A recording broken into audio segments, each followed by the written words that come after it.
Assalamualaikum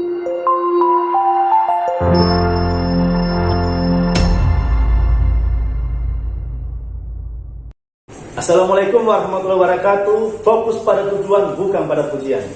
Itu adalah salah satu background yang tercipta oleh teman-teman SDMPK Kabupaten Gorontalo. Hari ini merupakan podcast awal kami dari SDMPK Kabupaten Gorontalo, yang insya Allah ke depan kita akan mengupas dan membahas semua hal yang berkaitan dengan pekerjaan sosial atau yang ada di bawah naungan Kementerian Sosial, baik itu pekerjaan tagana, PKH, TKSK, BSD, dan lain-lain. Namun hari ini kita fokus ke salah seorang teman saya sekaligus koordinator kecamatan yang dulunya beliau adalah sang demonstran di salah satu universitas terkemuka swasta di Gorontalo, yaitu kalau bukan dengan sahabat saya Bung Arif. Siap. Gimana kabarnya Bung Arif? Alhamdulillah. Berkat izin Tuhan masih dalam keadaan sehat walafiat. Kalau kita melihat dari ke belakang, bagaimana kiranya, apakah bayangan saudara ini sudah menjadi atau bergabung di Kementerian Sosial dengan latar belakang yang dulu gembar-gembor di jalanan dan menyuarakan tentang emansipasi masyarakat? Gimana Bung Arif? Jadi saya pikir saya tidak terlalu kaget dengan hal-hal yang berbau sosial seperti sekarang ini, karena memang background saya di kampus, yaitu saya sendiri adalah kader salah satu organisasi ekstra kampus yang notabene lebih bergulat di kegiatan-kegiatan sosial. Contohnya saya pernah mengadvokasi beberapa masalah yang ada di masyarakat, yang alhamdulillah sampai dengan saat ini ketika bertemu dengan pekerjaan ini saya sudah tidak kaget lagi, karena saya sudah ada dasar awal untuk pekerjaan ini. Jadi kira-kira begitu. Jadi kalau saya lihat mungkin bawaan dari kampus agak sedikit sinkron dengan yang Bapak. Ya, sebentar, sebelum kita jauh ke membahas tentang pekerjaan hari ini, saya mau tanya dulu. Jadi sekarang jabatannya apa di PKH? Kebetulan saya adalah pendamping dan dipercayakan oleh teman-teman kecamatan untuk menjadi koordinir atau mengkoordinir teman-teman yang ada di kecamatan. Kecamatan apa itu? Kecamatan Bongomeme. Kecamatan Bongomeme, Kabupaten Gorontalo. Berarti kalau saya tidak salah, Bung Arif ini angkatan 2000 berapa di PKH? 2017. Jadi ketika pas bertransformasi dari mahasiswa kemudian lulus itu langsung bergabung di PKH? Langsung bergabung di PKH. Wow, luar biasa. Jadi saya lulus 2017, alhamdulillah diterima di Kementerian Sosial melalui program Keluarga Harapan. Selang 3 bulan saya alhamdulillah lulus di Kementerian Sosial melalui program Keluarga Harapan. Jiwa advokasinya di kampus, jadi kita harus flashback kembali pemirsa.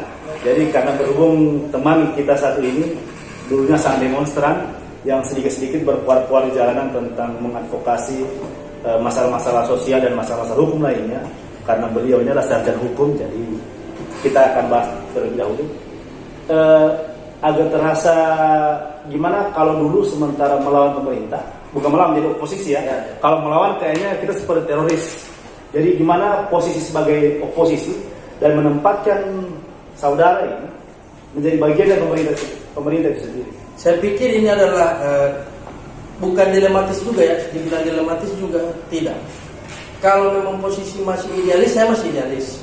Ketika ada yang bertentangan dengan idealisme saya, ya harus saya tuangkan di dalam tulisan dan lain sebagainya, tapi tidak lagi terjun ke jalan dan lain sebagainya, karena memang saya dalam hal ini sudah bagian dari pemerintah. Tapi dalam bagian bukan berarti saya sudah masuk di dalam sistem kepemerintahan, tapi saya tidak lagi mengkritik hal-hal yang harus dikritik. Namun ada jalan yang harus saya tempuh. Misalnya saya mengkritik lewat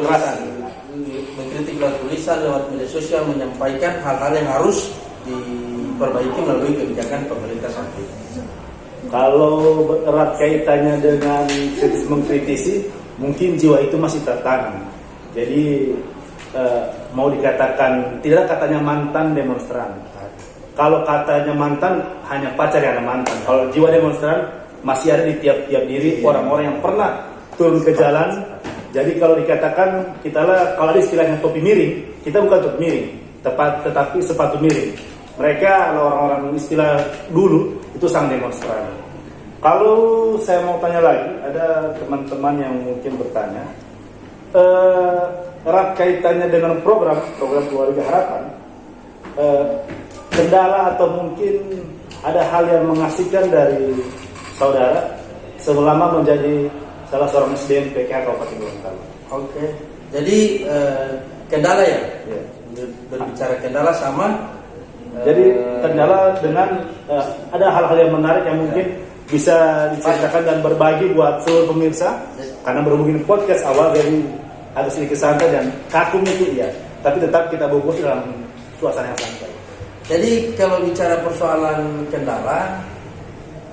kendalanya tidak terlalu jauh dengan di saat saya masih mahasiswa ya. Jadi saya perlu klarifikasi lagi, saya bukan sang demonstran seperti apa yang disebutkan oleh Bung Fajar, bukan.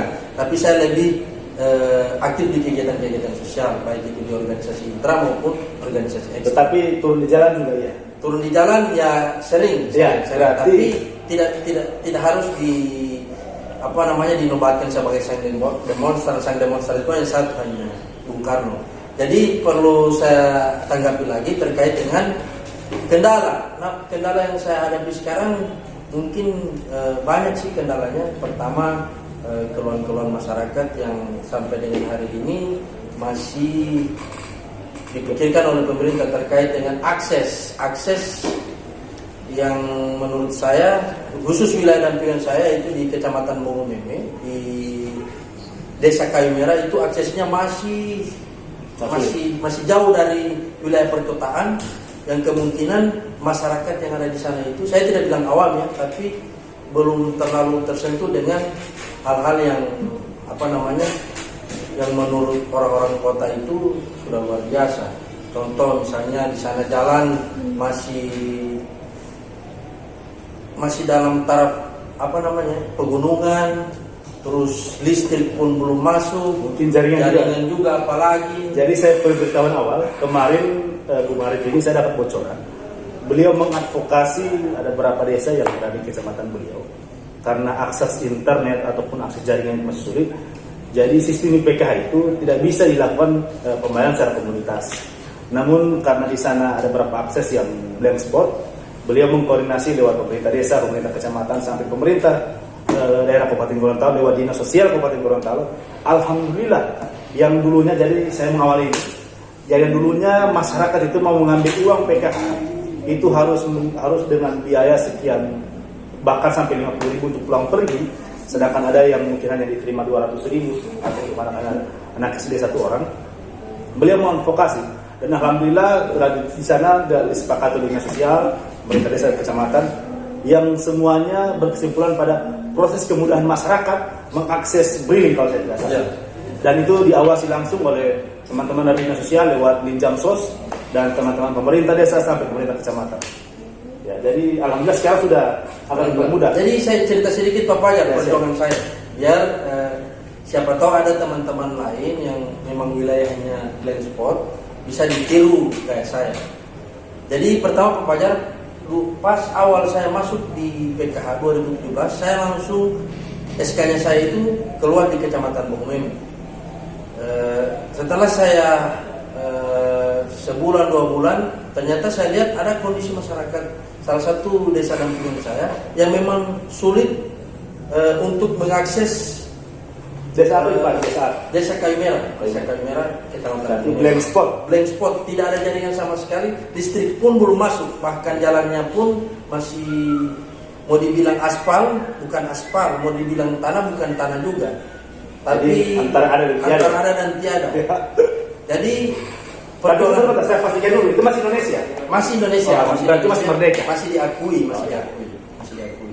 Jadi perlu saya sampaikan bahwa perjuangan saya itu bukan 1-2 hari, 1-2 minggu atau 1-2 bulan, tidak. Jadi perjuangan saya itu bertahun-tahun, bahkan pertama saya masuk sampai dengan 2021 ini alhamdulillah baru terrealisasi.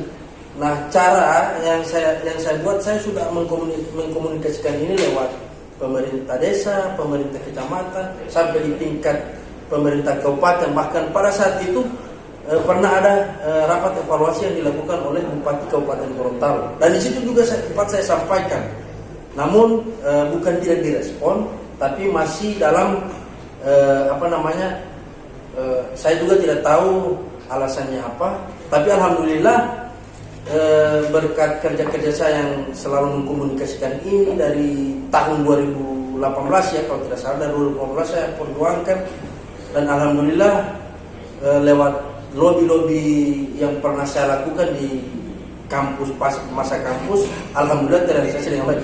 Namun perlu saya tegaskan, lobby-lobby ini bukan berarti lobby-lobby dalam tanda kutip ya, ada something ya, tidak, tapi memang melalui pendekatan secara persuasif yang saya lakukan, baik itu di pemerintah desa, pemerintah kecamatan, dan pemerintah Kabupaten Gorontalo, khususnya Dinas Sosial Kabupaten Gorontalo. Jadi buat pemirsa di rumah ataupun yang menonton podcast kali ini, saya perlu sampaikan di PKH itu ada beberapa sistem yang tidak bisa dirubah. Contoh, pembayaran komunitas mengarahkan masyarakat mengambil salah satu ini, itu tidak bisa.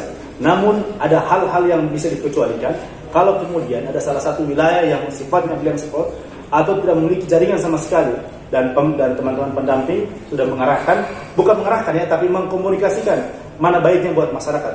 Karena salah satu tugas dari pendamping adalah mengidentifikasi seluruh masalah-masalah yang dialami oleh teman-teman atau untuk penerima program Keluarga Harapan, baik masalah kesehatan, masalah hukum dan lain-lain, apalagi yang berkaitan dengan masalah bansos PKH. Dan saya mendapat laporan, dan alhamdulillah saya dan teman saya Pak Nawir, koordinator PKH Kabupaten Gorontalo Wilayah 1, itu kemarin sempat turun, dan sama sekali kami tidak menemukan proses pengumpulan atau pemberian yang sifatnya mempermudah.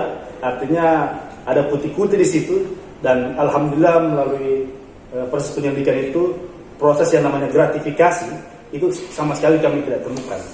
Hanya saja mungkin ada hasil-hasil kebun yang bisa dikasih sama Pak Ari itu. Hasil kebun, iya, sebenarnya saya sudah tolak.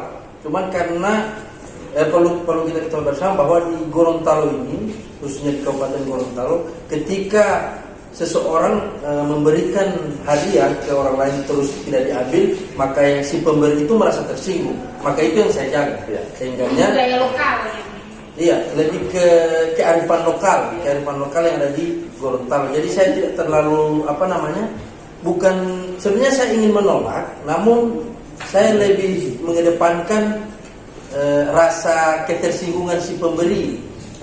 Ketika saya tidak ambil, mereka merasa tersinggung. Sehingganya saya ambil tapi tidak seluruh. Saya ambil tapi tidak seluruh, itu pun saya ambil, saya bagikan ke orang yang berhak menerima itu. Jadi kita juga dari teman-teman SDPKH, teman-teman operator juga sering melakukan kunjungan di beberapa tempat dan melakukan pengecekan secara langsung. Kebetulan salah satu pilot projectnya di kita itu adalah kecamatannya Bung Arif. Namun kita waktu turun itu tidak melalui komunikasi lagi, langsung turun lapangan. Dan alhamdulillah kami tidak menemukan proses pemberian gratifikasi apapun yang sifatnya memperkaya diri atau dan sebagainya yang dilakukan oleh teman-teman SDPKH Kabupaten Gorontalo. Jadi mungkin hanya itu saja Bung Arif. Siap. Ya. Jadi mungkin kita akan ketemu lagi di agenda-agenda berikutnya. Siap. Mungkin dalam situasi yang sedikit lebih ringan. Ya. Karena berhubung ini podcast awal kami dari SDPKH Kabupaten Gorontalo, sehingga ada hal-hal yang sifatnya kurang ataupun bahasa yang mungkin kurang mengenakan, mungkin bisa dimaklumi karena sesuatu yang salah itu sifatnya manusia ya, dan sesuatu yang benar dan datangnya dari Allah Subhanahu wa taala. Wassalamualaikum warahmatullahi wabarakatuh. Tetap semangat dan jangan menyerah. Summer